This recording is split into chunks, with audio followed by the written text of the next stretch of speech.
Hi hello இந்த வீடியோவில் நம்ம என்ன பார்க்க போகிறோன்னு பார்த்தீங்கன்னா BA English first year first செமஸ்டரில் இருக்க subject Indian writing in English. இதில் இருக்க யூனிட் 3ல் இருக்கிற லாஸ்ட் ப்ரோஸ்.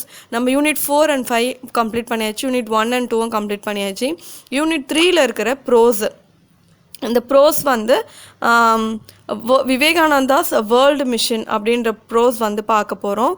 இதை ரைட் பண்ணவர் யாருன்னா பபானி பட்டாச்சாரியா அப்படின்ற ஒரு ரைட்டர்.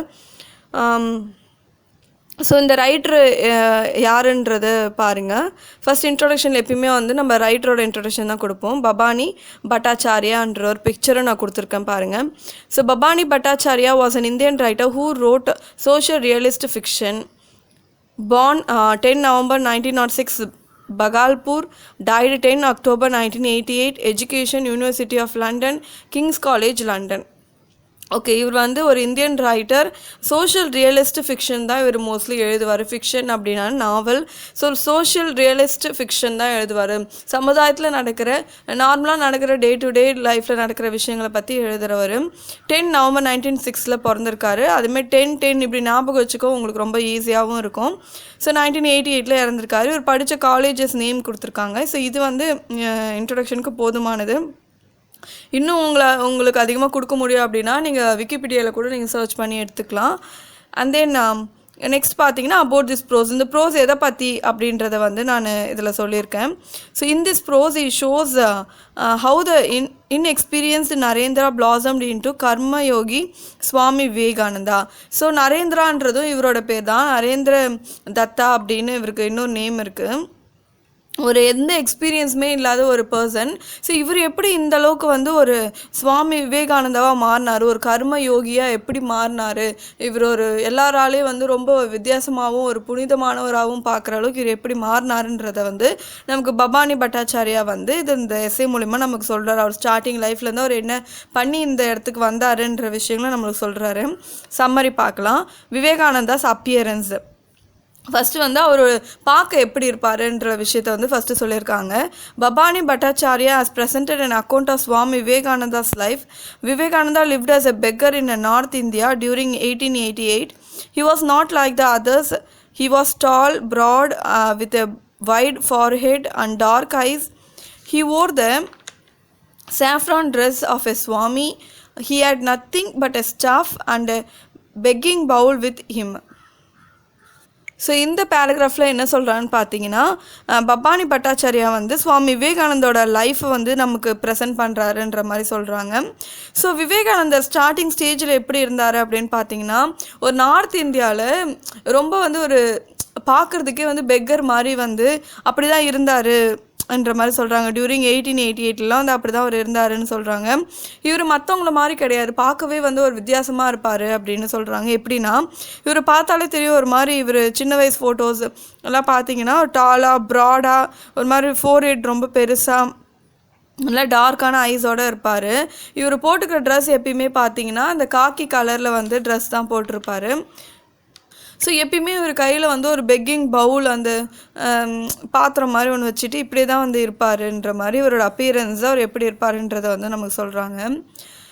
நெக்ஸ்ட்டு பார்த்தீங்கன்னா மெட் ராமகிருஷ்ணா ஹோலி மேன். ஸோ ராமகிருஷ்ணான்ற ஒருத்தரை சந்திக்கிறாரு, அதை பற்றினது தான் இந்த பேராகிராஃபில் இருக்குது. When Vivekananda was a college student, he used to read a lot. He was a brilliant and learned many philosophical things, but he was not at peace. He met the holy man Ramakrishna at Dakshinwar. Ramakrishna was a priest in a temple of goddess Kali. So இவர் வந்து Vivekananda school படிப்பெல்லாம் முடிச்சுட்டு college படிக்கும்போது வந்து நிறைய விஷயங்களை read பண்ணுவார், நிறைய விஷயங்களை கற்றுப்பார். ரொம்ப ப்ரில்லியண்ட்டான ஒரு ஸ்டூடெண்ட்டாகவும் இருந்திருக்காரு. ஸோ நிறைய ஃபிலாசபிக்கல் திங்ஸ் வந்து நிறைய வந்து அவர் கற்றுக்கிட்டாரு. பட் ஆனாலும் வந்து இது எதுலேயுமே அவருக்கு ஒரு பீஸ், ஒரு நிம்மதியோ ஒரு ஹாப்பினஸோ வந்து அவருக்கு கிடைக்கல.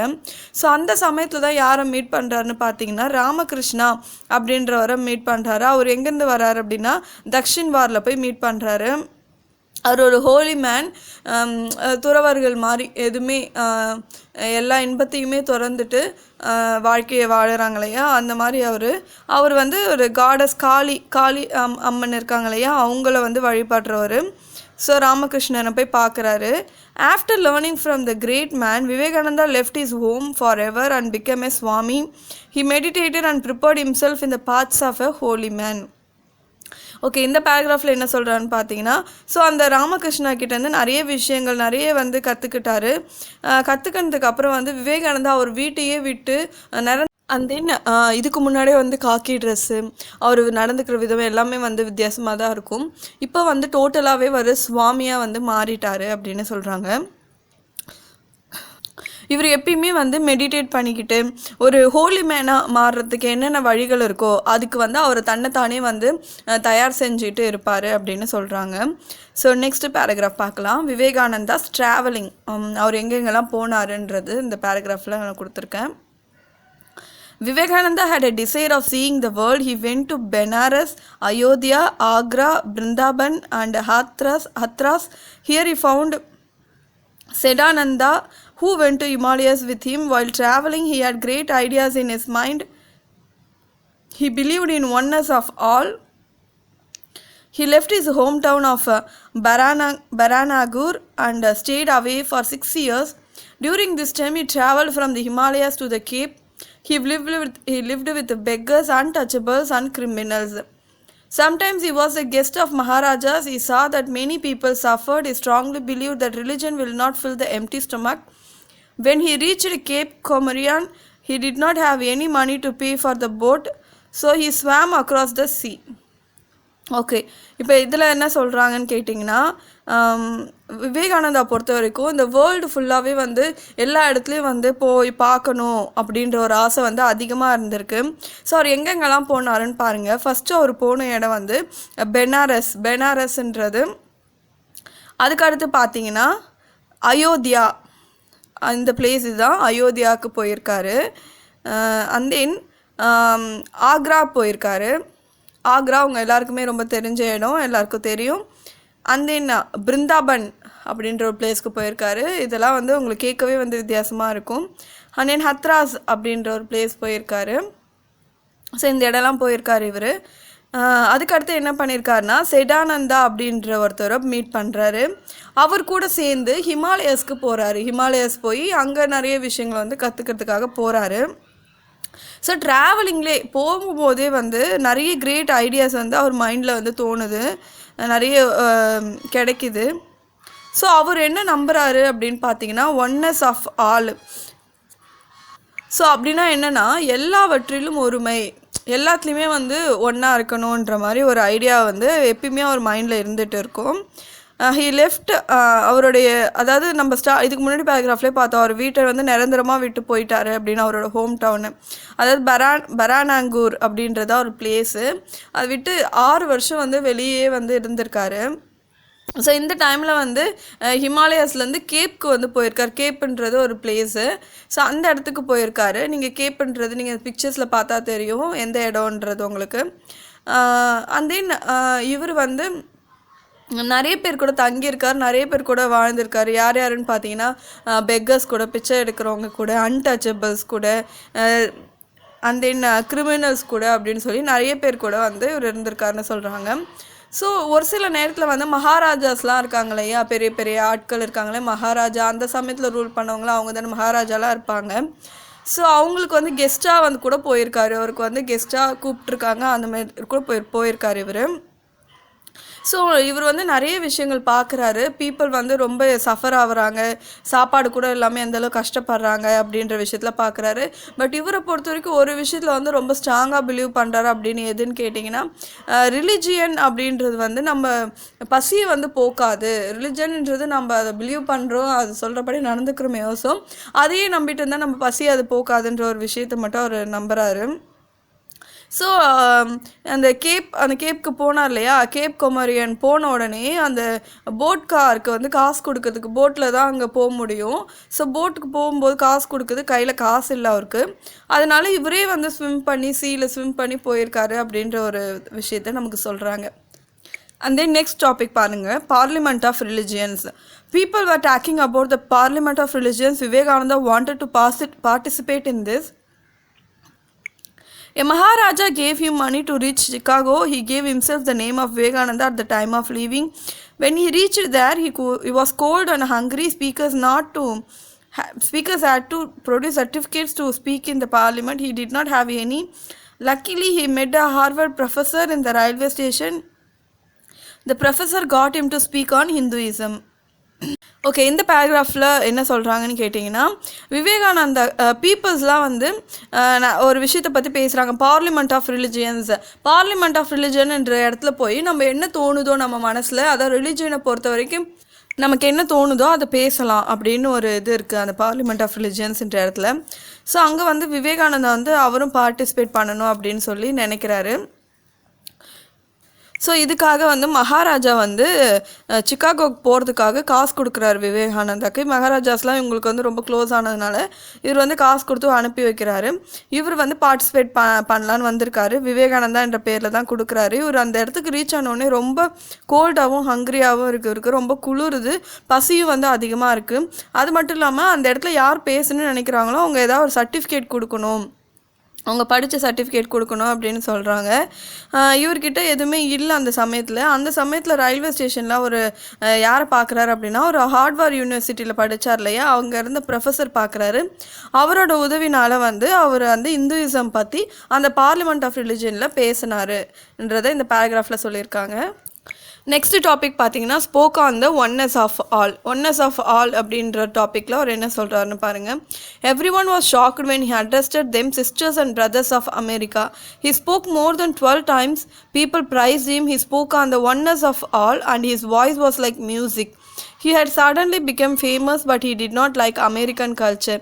He commented on Christianity being a religion of luxury. Indians started accusing him of eating beef. But he remind faithful to his principles.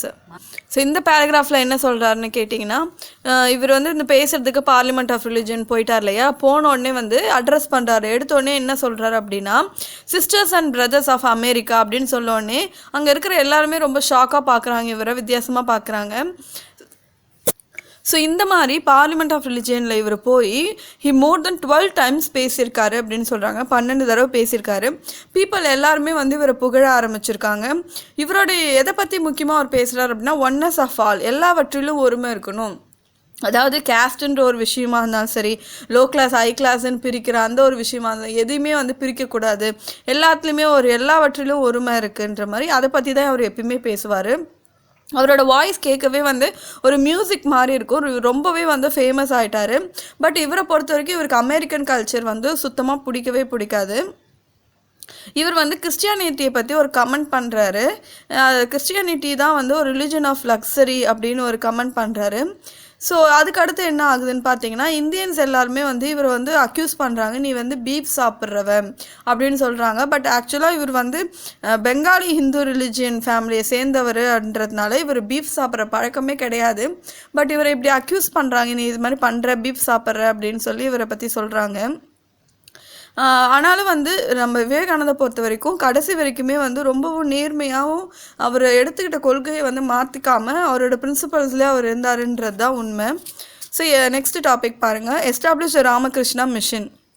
He travelled to Europe. When he reached India, Maharajas welcomed him with flowers, but Vivekananda was sick. Malaria and diabetes had troubled him a lot. Still, he worked hard to establish the Ramakrishna mission abroad. He spoke for intercaste marriage, widow remarriage, and abolishing caste. Okay, இதில் என்ன சொல்கிறான்னு பார்த்தீங்கன்னா, யூரோப்புக்கு போகிறாரு. யூரோப்புக்கு போயிட்டு திரும்ப வரும்போது இந்தியாவுக்கு reach ஆகும்போது மகாராஜா வந்து ஃப்ளவர்ஸ் கொடுத்து இவரை வெல்கம் பண்ணுறாங்க. ஏன்னா அவருக்கும் இவங்களுக்குள்ள ஒரு பாண்டிங் நல்லாவே இருந்திருக்கு. பட் விவேகானந்தா திரும்பி வரும்போது ரொம்ப வந்து சிக்காக வர்றார், உடல் நல்லா சரியில்லாமல் இருக்கார். ஏன் அப்படின்னா, மலேரியா அண்ட் டயபெட்டிஸ் ரெண்டுமே அவருக்கு வந்துடுச்சு அந்த டைமில். ஸோ அது ரெண்டுமே சேர்ந்து அவர் ரொம்பவே ட்ரபிள் பண்ணிச்சு, அவரால் எதுவுமே பண்ண முடியல.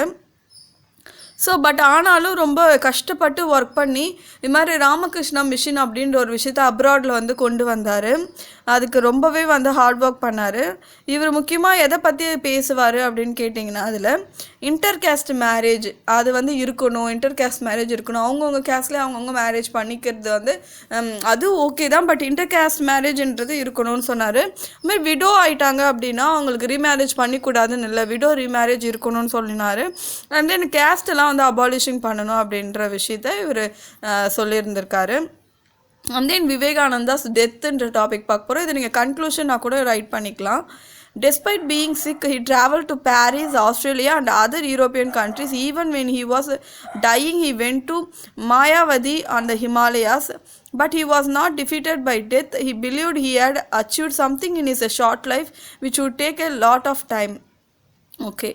இந்த பேராகிராஃபில் என்ன சொல்கிறான்னு பார்த்தீங்கன்னா, இவர் ரொம்பவே உடம்பு முடியாமல் இருந்தாலுமே அவர் நிறைய இடத்துக்கு ட்ராவல் பண்ணி போயிருக்காருன்னு சொல்கிறாங்க. பாரிஸ்க்கு போயிருக்காரு, ஆஸ்திரேலியா போயிருக்காரு, அது மட்டும் இல்லாமல் அதர் யூரோப்பியன் கண்ட்ரிஸ் நிறைய கண்ட்ரீஸ்க்கு இவர் போயிருக்காருன்ற மாதிரி சொல்கிறாங்க. ஸோ அவர் சாகிற ஸ்டேஜில் அந்த கொஞ்சம் நாட்கள் முன்னாடி கூட மாயாவதி, ஹிமாலயாஸில் இருக்க மாயாவதின்ற பிளேஸ்க்கு வந்து போயிருக்காரு. ஸோ சாவு வந்து இவர் அழிக்கலை அப்படின்ற மாதிரி தான் சொல்கிறாங்க. ஏன்னா அவர் இருந்த அந்த கொஞ்சம் ஷார்ட் லைஃப்லேயே கூட நிறைய ஏதோ சம்திங் அவர் லைஃப்பில் அச்சீவ் பண்ணியிருக்காருன்ற ஒரு நிம்மதியோடு வந்து அவர் போயிருக்காரு என்ற மாதிரி. இவர் வந்து சில டெத்து கூட இவரை டிஃபீட் பண்ண முடியாதுன்ற மாதிரி சொல்கிறாங்க. ஸோ இதான் வந்து கன்க்ளூஷன். ஸோ விவேகானந்தா பற்றி அவர் எப்படி சுவாமியானார், ஸ்டார்டிங்லேருந்து எண்டு வரைக்கும் அவருடைய லைஃப் என்ன, இந்த மலேரியா அண்டு டயபெட்டிஸ் பிரச்சனைனால அவர் உடம்பு நல்லா சரியில்லாமல் இது மாதிரி இறந்துட்டாருன்ற விஷயம் வரைக்கும் நமக்கு சொல்லியிருக்காங்க. ஸோ இதான் வந்து இதுக்கான எஸ்ஏ. ஸோ நீங்கள் வந்து இதான் இந்த ஐடபிள்யூட லாஸ்ட் லெசன். நம்ம ஐடபிள்யூ சப்ஜெக்ட் வந்து ஃபுல்லாக பார்த்து முடிச்சாச்சு. And then literary forms and terms subject ஃபுல்லாக முடிச்சாச்சு. நமக்கு ஒன்று ரிமைனிங் இருக்கிறது இந்த அட்வான்ஸ்ட் இங்கிலீஷ் கிராமர்ன்ற சப்ஜெக்ட்டும், and then social history of England already 2-3 units போயிட்டு இருக்குது. ஸோ அந்த இதுவும் நம்ம சீக்கிரத்துலேயே வந்து முடிச்சிடலாம். நீங்கள் ஜான்வரி மந்த் எக்ஸாமுக்கு நல்லபடியாக ப்ரிப்பேர் பண்ணிட்டுருங்க. கொடுத்த வரைக்கும் நோட்ஸே வந்து நீங்கள் நல்லா வந்து பக்காவாக ரைட் பண்ணி படிங்க. ஸோ அதுவே உங்களுக்கு ரொம்ப யூஸ்ஃபுல்லாக இருக்கும்னு நினைக்கிறேன். Thank you for watching my video.